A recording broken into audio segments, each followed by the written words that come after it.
हाँ जी बेटा, देखिए लास्ट टाइम हमने थ्योरम की थी, if function is bounded and integrable in the closed interval A B, then mod of f is also bounded and integrable in the same closed interval a b। उसका हमने proof किया था। एक उसके regarding inequality की थी। Inequality क्या थी? इंटेग्रल का मोड के इंटेग्रल से कम रहता है। लेकिन हम क्वेश्चन क्या है, आज क्वेश्चन क्या है, अगर फंक्शन आपका बाउंडेड है एंड इंटीग्रेबल है, then mod of F is also bounded and integrable in the same closed interval A B, but converse of this result is not. Converse true नहीं है। कन्वर्स का मतलब ये जरूरी नहीं है कि मोड ऑफ एफ आपका इंटीग्रेबल हो तो एफ भी आपका इंटीग्रेबल हो जाएगा। जब भी हम किसी बात को गलत प्रूव करते हैं तो हम काउंटर एग्जाम्पल के थ्रू ही उसको गलत प्रूव करते हैं। किसी चीज को सही प्रूव करना तो फिर हम वो यूनिवर्सल वे से चलते हैं। तो हमें क्या करना, इसका converse of this theorem is not true, उसके रिगार्डिंग बेटा हमने क्या किया, काउंटर एग्जाम्पल लिया। काउंटर एग्जाम्पल क्या है कि मान लीजिएगा मैंने एक फंक्शन जिसकी दो वैल्यूज हैं -1 और 1। -1 व्हेन एक्स इज रैशनल लेते हैं और एक्स आपका 1 लिया व्हेन एक्स इज इरेशनल, और इंटरवल आपका लिया ए बी। ये वैल्यू इधर ऊपर नीचे हो जाए कोई दिक्कत नहीं, ये बात यहाँ जाए ये बात यहाँ से कोई दिक्कत नहीं। अब हम क्या करते हैं, कोई भी फंक्शन आप लोअर इंटेग्रल लेते हो, लोअर इंटेग्रल का फार्मूला क्या होता है, small m time b minus a. Small m इन दोनों में से छोटी वैल्यू रही। छोटी वैल्यू क्या रही आपके पास? छोटी वैल्यू रही इट इज माइनस, तो आपके पास क्या आ जाता है, माइनस टाइम बी माइनस ए, माइनस टाइम बी माइनस ए। ऐसे बेटा अगर आप अपर इंटेग्रल की बात करते हो, अपर इंटेग्रल क्या रहा है, capital M times b minus a. Capital M की वैल्यू क्या रही, 1, तो आपके पास क्या रहा, बी माइनस ए। तो यहां से देखना कि हमारा जो लोअर इंटेग्रल है उसकी वैल्यू है दिस थिंग, और आपके पास जो अपर इंटेग्रल है उसकी वैल्यू आपके पास बी माइनस ए। तो लोअर इंटेग्रल और अपर इंटेग्रल अनइक्वल आ जाते हैं। और कोई भी फंक्शन अगर रीमन इंटीग्रेबल है उसकी कंडीशन, कंप्लीट कंडीशन या नेसेसरी कंडीशन, सफिशिएंट कंडीशन कि lower integral must be equal to upper integral. जब ये बात नहीं आई तो हमने कह दिया कि this function is not Riemann integrable in the closed interval A B. ठीक है, तो अब अगर हम इसका मैग्नीट्यूड लेते हैं, मैग्नीट्यूड लिया, चाहे -1 है चाहे आपका 1 है, आपकी वैल्यू कितनी आ जाती, 1। और मोड ऑफ एफ 1 रहा सभी एक्स के लिए जहां से हम इस इंटरवल से इनपुट देते हैं। 1 क्या है, कांस्टेंट। और एक हमने थ्योरम पढ़ा था बेटा, कोई भी फंक्शन अगर कांस्टेंट है वो इंटीग्रेबल होता है। तो उस बिहाफ पे मैंने कह दिया कि मेरा जो मोड ऑफ एफ है आपका इंटीग्रेबल है। तो क्लियर क्या हुआ, मोड ऑफ एफ तो मेरे पास इंटीग्रेबल है, बट एफ मेरे पास क्या है, वो इंटीग्रेबल नहीं है। तो मैंने एक ऐसा काउंटर एग्जांपल दिया जो इस बात को कन्वर्स ट्रू नहीं है को प्रूव करता है कि मोड ऑफ एफ तो मेरा इंटीग्रेबल है बट आपका एफ जो है वो इंटीग्रेबल नहीं है। अब बात करते हैं, थोड़ा सा मैं सेटिंग कर रहा हूं।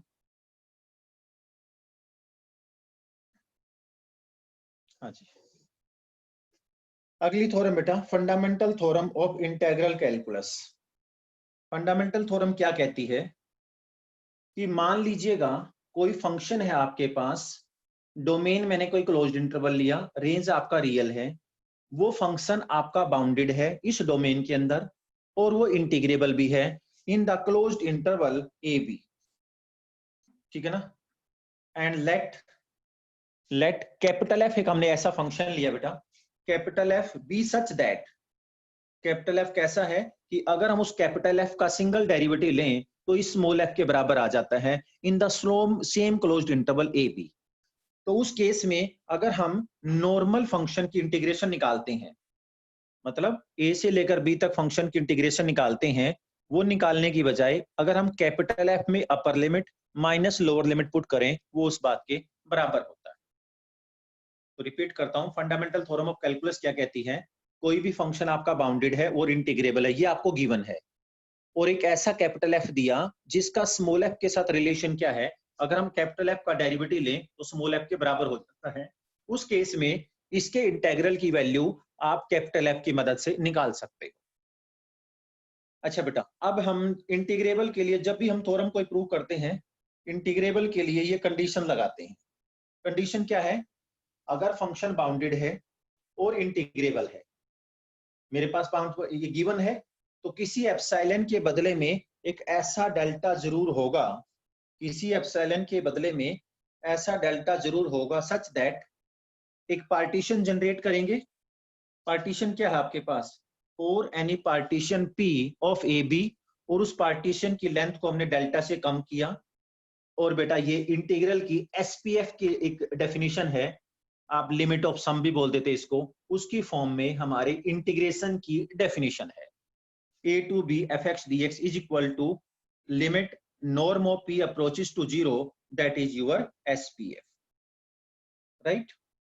अच्छा, जो आपके पास SPF है इसका फॉर्मूला होता है बेटा f of ti is any value between सब इंटरवल्स a से लेकर b तक के जितने भी सब इंटरवल्स हैं उनमें कोई भी ti हो सकता है, of xi minus 1, i varies from 1 to n, और ये बात बेटा एज इट इज रखती। तो जो ये एसपीएफ है उसका ही फॉर्मूला होता है, और ये बात हमारे पास ए से लेकर बी तक एफ एक्स डी एक्स ऐसे ही रहा। क्लियर बात? ए से लेकर बी तक आपके पास ऐसे ही रहा। यहां तक अब थोड़ा सा यहाँ नोट किया है, तो मैं आपको नेक्स्ट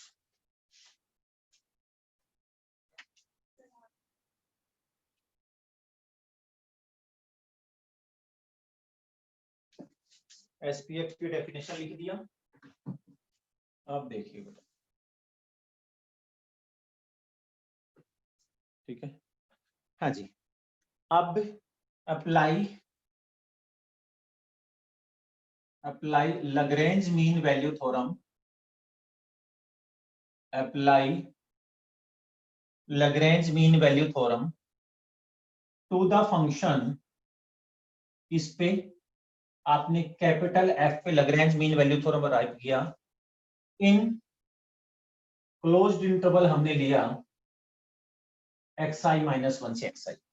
आपको याद हो लैग्रेंज मीन वैल्यू थ्योरम जिसको एलएम भी बोलते थे +2, f of b minus f of a divided by b minus a, that is equal to derivative at c, और c की जगह लिख दिया बेटा ti, where ti belongs to each sub interval xi minus 1 to xi.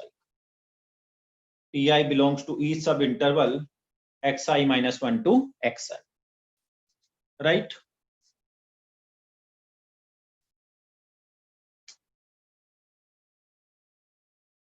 अब आपके पास cross multiply किया इस बात को बेटा, क्रॉस मल्टीप्लाई किया f of xi of x of xi minus 1 is equal to f dash at ti into of xi minus 1, right? हाँ, जो आपका f dash है ये हमें पता है बेटा, जो कैपिटल f डैश है वो स्मॉल f के बराबर गिवन है, तो हम इस बात की जगह लिख सकते हैं this is f of ti of xi minus 1। अब टेकिंग सिग्मा हमने क्या किया, i वेरीज फ्रॉम n सब इंटरवल किए थे, तो आप taking summation f of xi minus 1, right? और इस पे भी बेटा समेशन किया, summation i varies from 1 to n f of ti of xi minus 1, LMB theorem apply किया, राइट? अब इस बात को ब्रेक कर दीजिएगा, जब ब्रेक करते हो आपके पास क्या बनती है बात, this is f of x1 minus f of x node. अगली बारी में बनता आपके पास, मान लीजिएगा आप इसको ऐसे क्लोज कर दो, plus f of x2 minus f of x1, ऐसे बात चलती जाएगी up to 7 plus it is f of xn minus f of xn minus 1 and left and right hand side में वो आपके पास सही है summation of I varies from 1 to n f of ti of xi minus 1। ठीक है जी बात। अगर आप ब्रैकेट रिमूव करते हो क्या देखते हो, ये जो पहला है ये सेकंड को कैंसिल करता है। ठीक है जी बात। ये कोई पहला होगा आगे किसी सेकंड को कैंसिल करेगा, यहां कोई पहला होगा जो आगे किसी सेकंड को कैंसिल करेगा। तो अल्टीमेटली बेटा आपके पास क्या बात आ जाती है, this is F of X N minus F of X naught is equal to, यही बात आ जाती है, इज इक्वल टू, चलो हम यहां लिखते हैं दोबारा, I varies from 1 to n, that is f of ti of x के पैरों में I of I minus 1। अगर आप इंटरवल की बात करते हो, xn किसके बराबर लिया था हमने, xn था हमारे पास b और x नोट था हमारे पास a। ठीक है, that is summation I varies from 1 to n, this is of f of ti of xi minus 1। अगर आप नॉर्म लगा देते हो, अगर आप क्या करते हो नॉर्म लगाते हो, means taking limit norm of p approaches to 0, this is f of b minus f of a। तो नॉर्म दोनों तरफ लगेगा, norm of p approaches to 0 I varies from 1 to n f of ti of xi minus 1।